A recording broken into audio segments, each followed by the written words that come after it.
사람이 만든 책보다 책이 만든 사람이 더 많습니다. 내비책방. 안녕하세요. 내비책방입니다. 오늘 소개해드릴 책은 인생이 시답지 않아서입니다. 유영만 지음, 출판사 21세기 북스입니다. 한 방울의 이슬에서도 시를 찾는 인. 시라는 게 참 고도의 함축적인 표현으로 여러 가지의 생각과 마음을 끌어내는 글이 아닌가 싶습니다. 한 줄의 시가 참 사람들에게 많은 생각들과 질문들과 그리고 삶에 대한 것들을 좀 다시 한번 생각해 볼 수 있게 만드는 그런 역할을 하지 않나 싶습니다. 오늘 소개해드리는 책은 제가 확실하게는 모르겠습니다만 저는 지금 전자책으로 보고 있고요. 이것이 종이책으로 출간이 됐는지는 모르겠습니다. 그런데 제목부터 너무 마음에 듭니다. 인생이 시답지 않아서. 시답지 않다라는 것은 별 볼 일 없다라는 의미이지 않나 싶은데 아마 중의적인 표현으로 이렇게 사용하신 것 같습니다. 책 겉표지에는 인생이 시, 시 한자어 시를 써두셨거든요. 그래서 시와 같지 않다라는 표현으로도 쓰신 것 같습니다. 참 예쁜 제목이라는 생각이 듭니다. 낭독을 함에 있어서는 시만큼 또 어려운 게 없습니다. 그래서 오늘 굉장히 어려운 시간이 저에게는 될 것 같은데 모쪼록 좋게 들어주시면 감사하겠고 어, 글이 너무 예쁩니다. 그래서 시 한 편 또 이렇게 한번 소장해서 직접 구입해서 읽어보시면서 마음의 좀 위로나 응원이나 그런 것들을 좀 느껴보셨으면 좋겠습니다. 프롤로그부터 시작하겠습니다. 프롤로그부터 시입니다. 시작해 보도록 하겠습니다. 프롤로그. 유영만의 낯선 시작. 시작하지 않으면 시작도 되지 않습니다. 자, 여기에서 시작은 시를 지필한다라는 말씀인 것 같아요. 시작. 네. 하지만 시작하지 않으면 그러니까 뭔가 어, 시도하지 않으면 시를 쓸 수도 없다. 시작도 되지 않습니다. 라고 쓰신 것 같습니다. 참, 이 말을 잘 하시는 분들이 이런 능력들이 참 부럽습니다.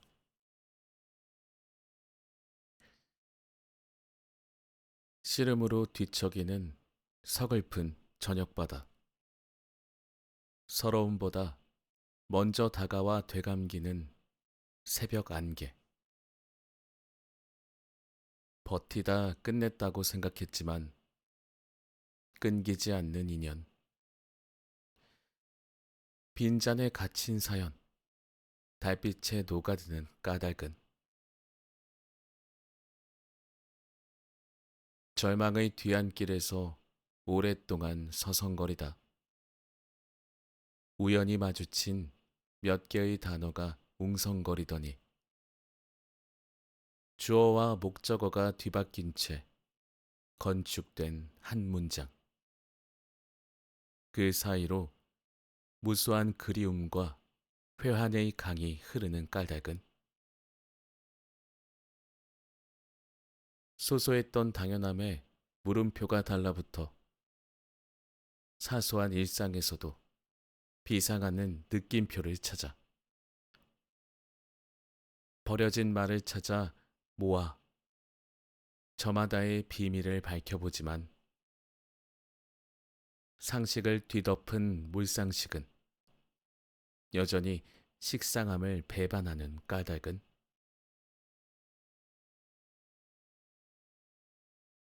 고백했는데 자백이라고 우기는 바람.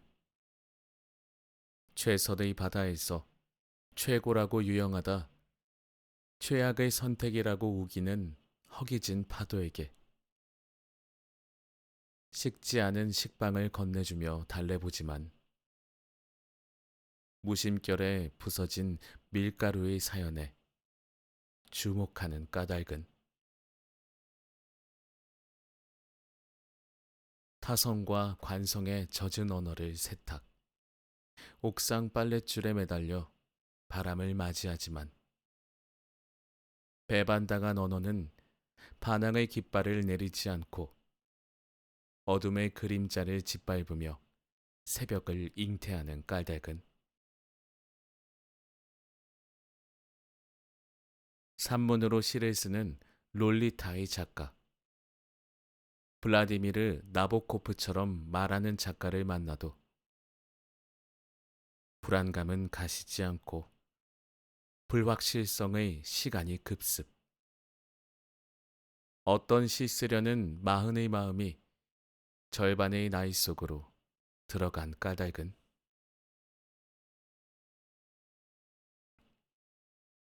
어둠의 이불을 덮고 뒤척이며 기다리다. 새벽 이슬이 먼 동의 체온을 녹아내려도 이미 정해진 쓰임새를 거부하고 명사를 동사로 바꾸어 미끄러지는 의미를 붙잡는 까닭은 기약이 없는 이별이 매일같이 반복되고 가망이 없는 미래가 무겁게 앞을 가려도 멈춤은 미덕이 되지 않음을 믿으려는 발버둥. 결코 실마리가 보이지 않는 질문이 고독의 임계점을 넘어서려는 움직임을 보여주려는 까닭은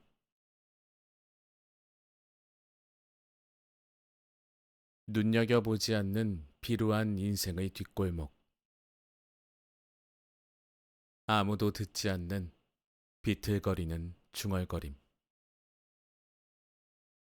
일요일 오후 햇살에서 월요일을 걱정하는 부질없음. 그럼에도 불구하고 가당치도 않은 미래를 함부로 염탐한 까닭은 올려놓은 무게에 눈금이 흔들리는 저울의 운명. 서릿발에 박혀버려 동사한 시의 차가운 마지막. 숱한 넘어짐과 자빠짐으로 생긴 만남의 얼룩. 이 모든 절망의 언어를 희망의 단어로 바꾸려는 까닭은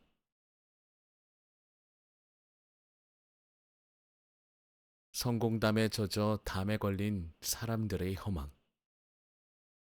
실패담에 짓눌려도 담을 넘어서려는 야망.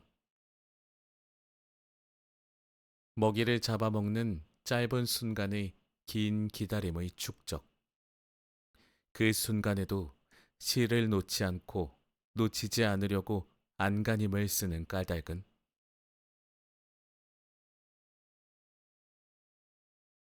바람에 흔들리며 스스로 자기 몸을 가눌 수 없는 갈대의 서름.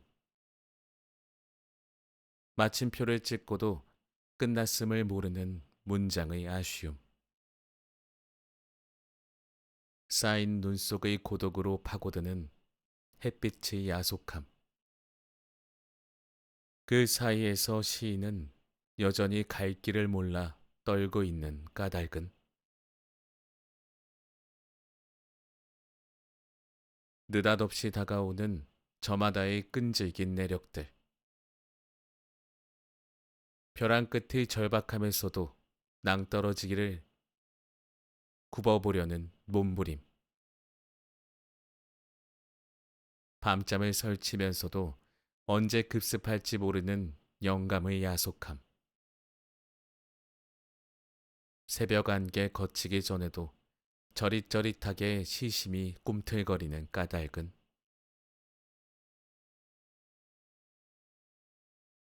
하기 싫을 때도 써보고 싶어 미칠 지경이어도 오늘도 빚으로 쌓여만 가는 대출받은 언어에서 우울함의 그림자에서 빛나는 자아를 찾아내고 존재를 증명하는 엄중한 자세를 잃지 않는 까닭은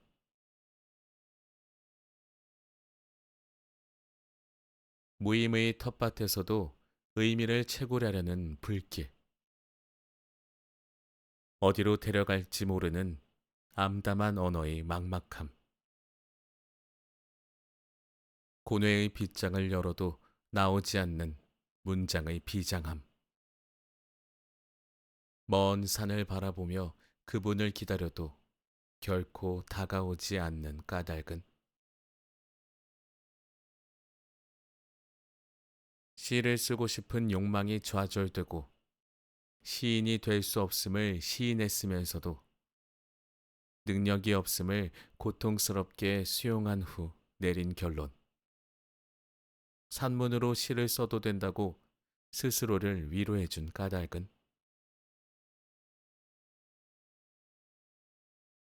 얼떨결에 실수하고 지나치고 무심결에 소중함을 흘려보냈어도 바람결처럼 눈 감아주고 아침결처럼 영롱함을 잃지 않는 사람.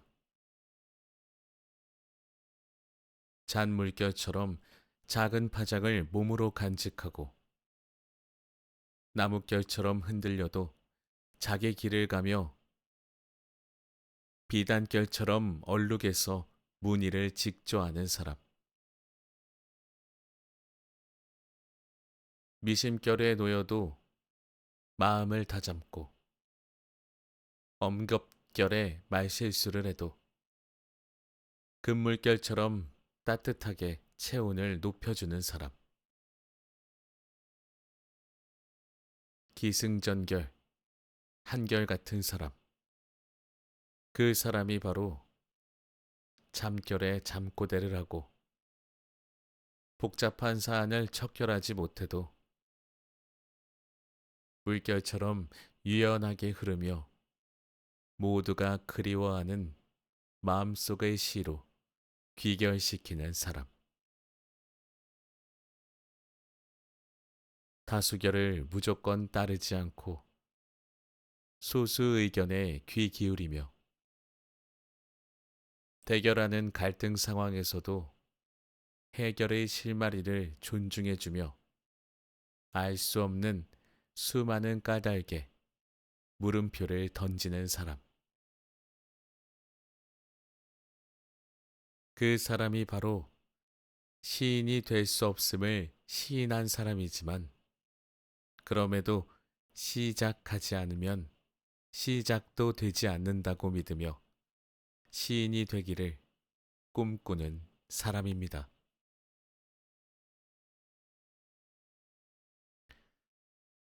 네. 이 책은 그냥 제가 제목만 소개해드릴 것을 제가 큰일 났네 이거. 너무 어렵네요. 네. 읽기가 어렵습니다. 눈으로 보는 것은 할 수 있을 것 같은데 읽기가 정말 어렵네요. 이거를 읽으면서 조금씩 조금씩 적응해가는 기분입니다. 와, 시 낭독하시는 분들은 정말 대단하신 것 같습니다. 읽으면서 적응해 보려고 노력 중입니다. 너무 어렵네요. 제대로 읽고 있나? 계속 이 생각이 머릿속을 떠나지 않아서 특히나 발음 실수했을 때는 정말 아차 싶었습니다. 야, 이걸 발음 실수하면 어떡해. 큰일 났습니다. 오늘 정말 큰일 났습니다. 다행히도 저에게는 너무나 다행스럽게도 한 두 편 정도만 두 편도 안 돼요. 한 3편 정도 제가 소개해 드릴 수 있을 것 같거든요. 딱 한 편 정도만 소개해 드리고 마무리하면 될 것 같습니다. 한번 목차를 읽어 드려 볼게요. 목차를 함께 읽어 보면서 우리가 어떤 시를 한번 함께 살펴보면 좋을지 정해보도록 하죠. 1번. 당신은 되돌아보았지만 출처를 알 수 없는 발걸음입니다. 너무 예쁩니다. 문장이. 그죠? 2번. 당신은 찰나적 다정함으로 하얀 밤을 지새우는 문풍지입니다. 아, 너무 예쁘네요, 진짜. 3번. 당신은 서글픔의 연못이자 그리움의 텃밭입니다. 으아. 4번. 당신은 수선화의 울음을 사랑하는 반딧불의 절망입니다. 5번. 번은 빼겠습니다, 이제. 당신은 간절한 절망도 바람결에 내던지는 슬픔의 답안지입니다. 6. 당신은 그럼에도 불구하고 다가서고 싶은 다가섬입니다. 자, 다가섬이라고 하는 것은 섬에 비유를 하신 게 아닐까 싶네요. 네. 가까이 가고 싶은, 찾아가고 싶은 섬. 네. 그런 의미가 아닐까. 네, 조심스럽게 한번 예측을 해봅니다. 너무 예쁘네요. 네, 예쁩니다. 글이. 7. 당신은 일생을 버티게 만드는 그리움 한 페이지입니다. 8. 당신은 마시지 못하는 안타까운 허기짐 한 그릇입니다. 9. 당신은 순간이 잉태한 음악을 받아 쓰는 시인입니다. 10. 당신은 호공의 구름보다 눈물 젖은 빵입니다. 11. 당신은 소음도 소리로 번역하는 늦은 밤의 시인입니다. 12. 당신은 떨림의 울림으로 반응하는 반올림입니다. 와, 와, 이 부분은 너무 좋네요. 네, 제 스타일입니다. 제 취향입니다. 네, 제 취향은 딱 이런 식의 느낌이에요. 떨림의 울림으로 반응하는 반올림. 떨림을 조금, 네, 반올림하면 울림이 될 수 있을 것 같다는 생각이 듭니다. 13. 당신은 소리 없이 다가오는 이름 없는 소름입니다. 이름과 소름을, 네, 말소리를 맞추신 것 같은데, 야, 이것도 굉장히, 네, 아름다운 표현인 것 같습니다. 14. 당신은 기억의 저편에서 파고드는 두드림입니다. 아, 이것도 좋네요. 안 좋은 게 없습니다. 15. 당신은 나에게 꽂힌 꽃입니다. 원래는 꽃입니다라고 발음을 해야 하는데, 꽂힌에, 꽂힌 뒤에 꽃이라는 글자가 오길래, 이 꽃에, 네, 중점을 두신 것 같아서, 그렇게 한번 읽어봤네요. 16. 당신은 비수를 꽂고 비상하는 날개입니다. 17. 당신은 기다렸다 터져나오는 울부짖음입니다. 18. 당신은 흰 종이 위에 기거하는 문자들의 불안한 침묵입니다. 19. 당신은 바닥을 치고 솟아오르는 용솟음입니다. 20. 당신은 내가 잊을 수 없는 마지막 몸부림입니다. 21. 당신은 깨질지언정 더러워지지 않는 한 방울의 이슬입니다. 22. 당신은 마른 나뭇가지에서도 꽃을 피우는 난모를 기쁨입니다. 23. 당신은 살이 떠맡은 책임으로 살아가는 살림의 예술가입니다. 아, 이쯤이면은 대략적으로 이 저자분께서 당신이라고 지칭하시는 인물이 누구인지 좀 궁금해지기도 하고 혼자서 한번 유추해 보는 중입니다. 반려자이지 않으실까 생각하는데 잘 모르겠네요. 24. 당신은 아픔을 구름에 가린 더 아름다운 상처입니다. 25. 당신은 여운이 페이지마다 감도는 바람의 여행자입니다. 26. 당신은 머리가 심장으로 들어간 열정적인 질문입니다. 27. 당신은 진저리로 진리를 출산하는 지식 산모입니다. 28. 당신은 하물며 속에 담긴 하소연입니다. 29.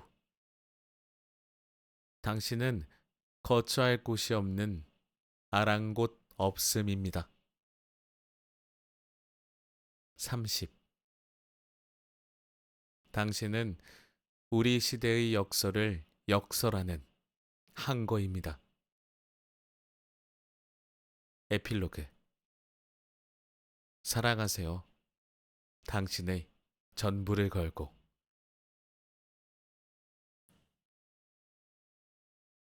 와, 그냥 에필로그를 읽어드릴까요? 에필로그를 읽는 게 낫지 않을까요? 에필로그도 너무 예뻐요. 음, 차라리 에필로그를 읽어드려 보겠습니다. 자, 이렇게 해서 오늘의 책은 프롤로그와 에필로그, 그리고 목차 소개로 충분할 것 같습니다. 이 안에 담긴 시의 내용들은 여러분들께서 저의 좀 부족한 소개보다는 직접 읽으시면서 그 감정과 감동을 고스란히 가져가셨으면 좋겠네요.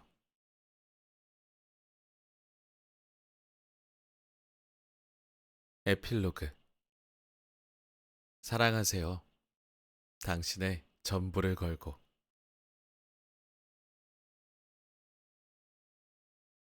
사랑한다는 것은 누구에게는 자기 삶의 전부를 고백하는 용기이고, 누구에게는 자신의 치부를 드러내는 힘겨운 결단입니다.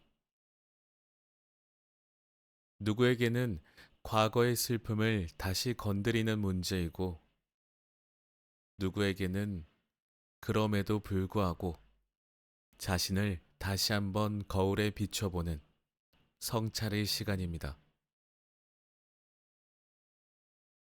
사랑한다는 것은 세상을 향한 간절함과 사소한 눈빛의 차이를 눈치채는 것입니다.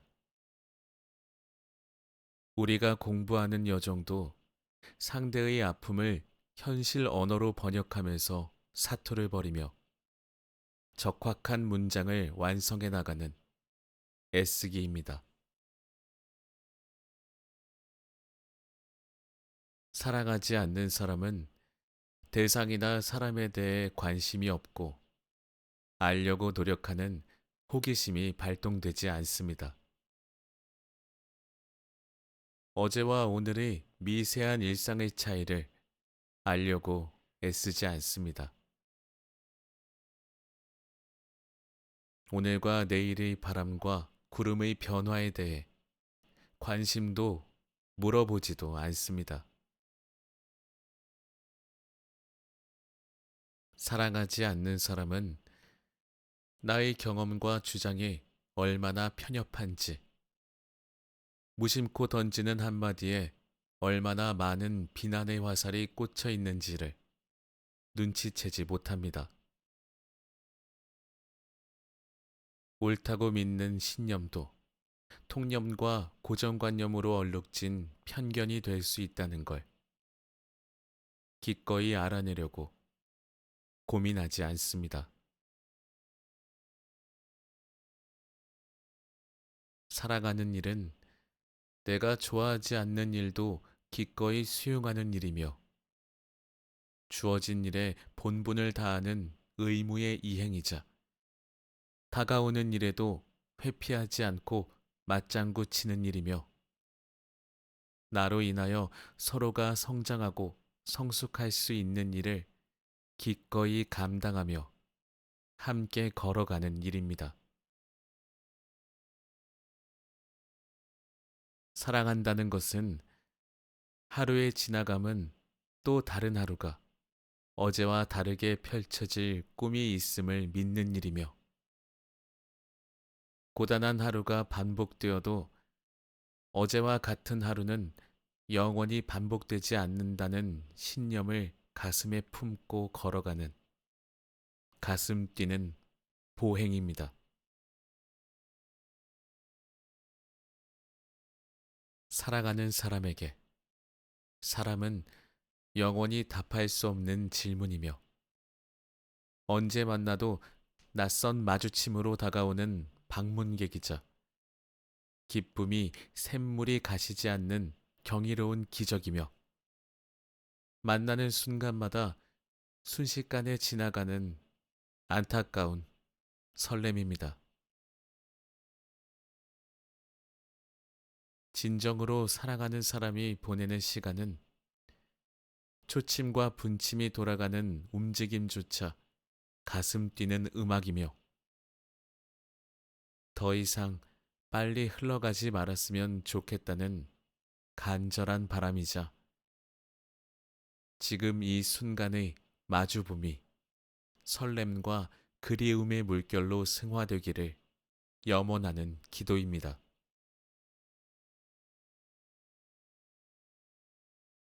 사랑하는 사람에게 시간은 누구나 경험하는 물리적이고 객관적인 시간이 아닙니다.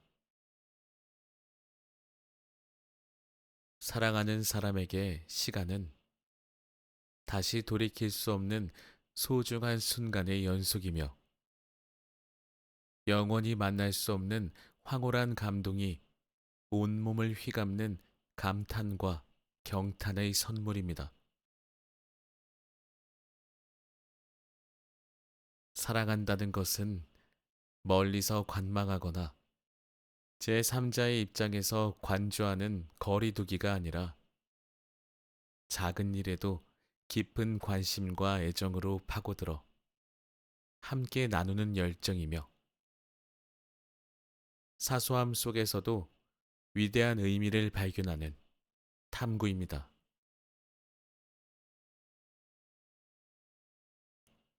사랑한다는 의미는 나와 마주보고 있는 사람이 함께 발을 딛고 서 있는 주어진 현실을 정면으로 마주하고 올고지 응시하는 일입니다. 서로의 대화를 가로막는 껍데기를 걷어내고 속 깊은 내면으로 함께 파고 들어가는 것입니다. 그래서 따뜻한 가슴으로 만나 사랑한다는 것은 혼자로서는 도저히 견딜 수 없는 일을 기꺼이 꺼내놓고 함께 머리를 맞대고 묘안을 찾아보며 감당할 수 있는 대안을 찾아 나서는 여정입니다.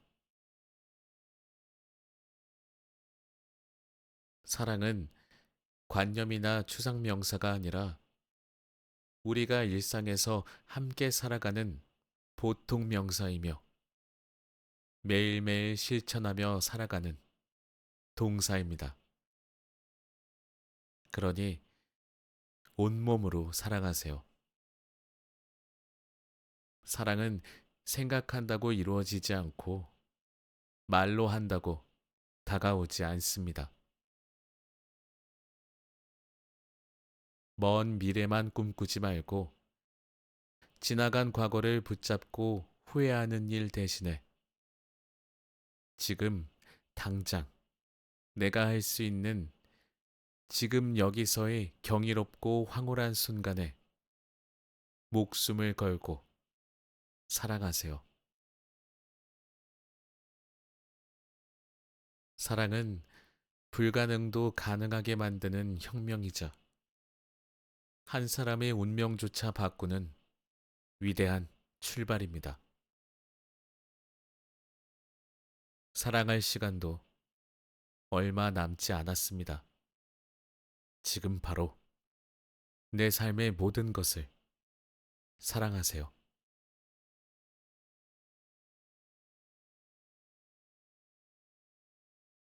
네.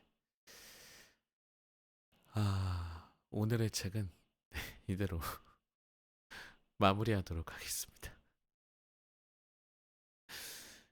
네, 어마어마한 책을 만났습니다. 네, 이 책을 여러분들 꼭 직접 읽어보시길 바라요. 읽으면서 시집을 읽어본 적은 거의 없었기 때문에 읽으면서 공부가 됐네요, 저는. 이거 이렇게 읽어볼 걸. 저렇게 읽었으면은 더 이 시의 글자의 맛을, 이 글의 의미, 말의 맛을 잘 살릴 수 있지 않았을까.